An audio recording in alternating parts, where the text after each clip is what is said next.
O presidente do TSE, Alexandre de Moraes, determinou agora há pouco um prazo de 24 horas para que a coligação pelo bem do Brasil apresente documentos que comprovem as acusações de suposta fraude eleitoral envolvendo as inserções de rádio do presidente Jair Bolsonaro.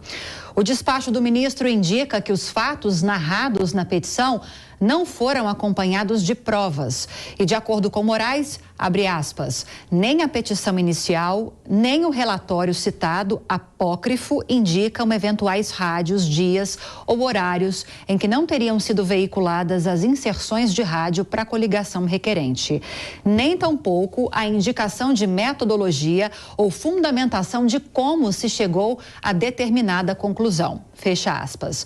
Moraes considerou grave o fato de a coligação apontar suposta fraude eleitoral sem apresentar uma base documental.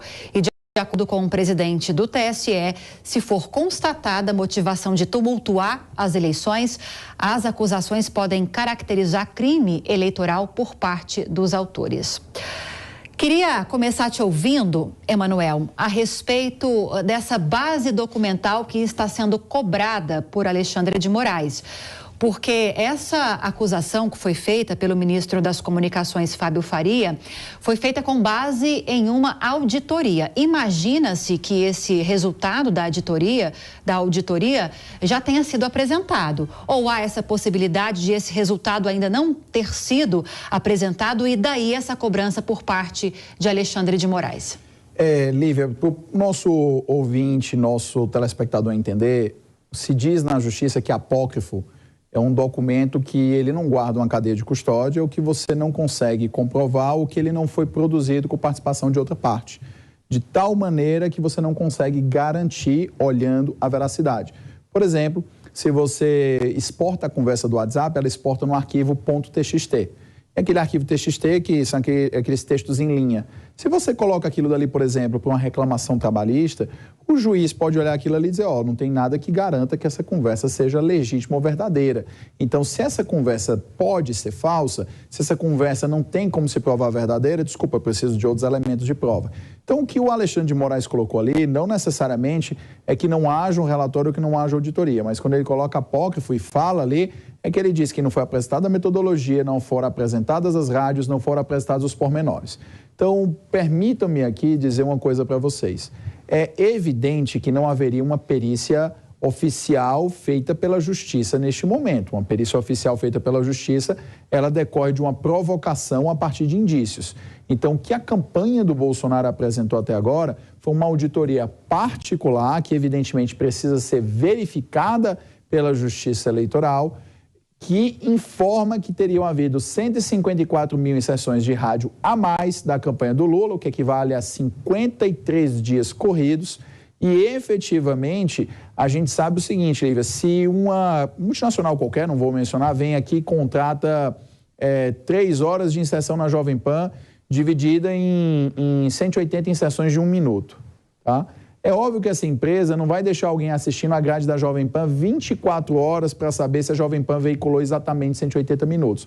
O que eles fazem? Eles contratam empresas que fazem essa auditoria, que fazem os relatórios, e essas empresas é que acompanham isso. Por quê? Porque elas acompanham para dezenas de outros clientes ao mesmo tempo, então elas conseguem ter pessoas assistindo a programação para garantir que isso aconteceu. Ou assistem a posterior a programação inteira, ou exigem que vídeos sejam apresentados e por aí vai. E são formas de fazer essa auditoria. Então, efetivamente, o que você tem aí também é que, em relação à propaganda eleitoral, as rádios elas precisam informar o Tribunal Superior Eleitoral os momentos de veiculação das propagandas e dos comerciais, assim como as televisões. Então, todos os meios de comunicação que veiculam propaganda eleitoral têm que comunicar à Justiça Eleitoral o momento e a duração da veiculação.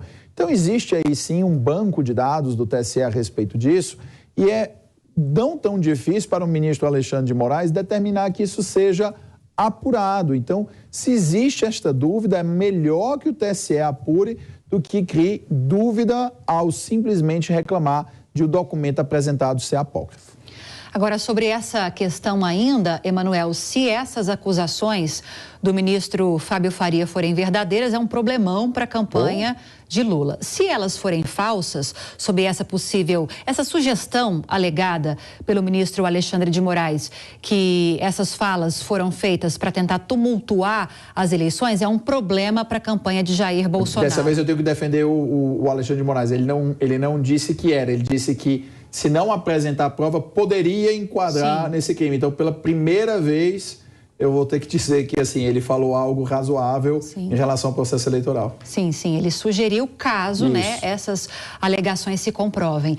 Então, daí a importância de que se aprofunde nessas investigações por meio até de uma decisão da própria corte, como você mencionou? De fazer auditoria, exato. O melhor, Lívia, numa situação como essa é o seguinte: a campanha do Bolsonaro apresentar toda a metodologia, apresentar todos os dados, todas as informações, tá? Se já que essa auditoria vai para o TSE, vai ser um julgamento público, a não ser que exista um fundado motivo de não apresentar agora, e me parece que sim, talvez para impedir destruição de provas, mas não aconteceria, já que está tudo na base de registro estatal, mas o que me parece é que isso tem que vir à luz o mais rápido possível, até para que mais pessoas, mais empresas, mais particulares possam fazer essa conferência. Mas você está 100% certa, o TSE deveria, poderia e teria que, a partir de uma denúncia tão grave, fazer ele mesmo uma auditoria de urgência. O TSE tem sim os meios, tem os profissionais qualificados, tem os sistemas, então em vez de se discutir de cara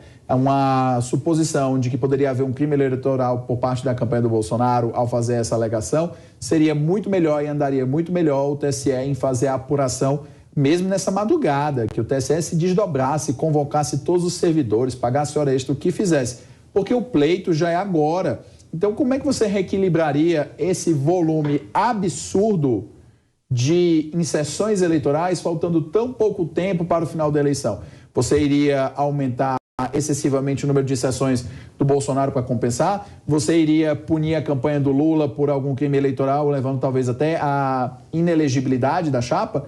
Como é que isso vai ser resolvido? Então, se o TSE demora, uma medida concreta, corretiva, se torna cada vez mais difícil. Então, o TSE deveria andar mais rápido, porque toda hora o TSE fala, nós estamos adotando aí isso acho que vai ser até matéria depois, né? A gente mencionou a questão do Faquinha aqui mais cedo, que não tinha dado a liminar e tinha um plenário virtual, você falou, mas o TSE criou uma resolução que eles podem determinar a retirada do que eles entendem ser fake news, sem necessidade de contraditório, ampla defesa, em 2 horas, notificando as plataformas, podendo até tirar a plataforma do ar. E o TSE tem essa urgência para isso, mas não tem a urgência para fazer essa auditoria? É um tanto contraditório, né, Lívia? Eu acho.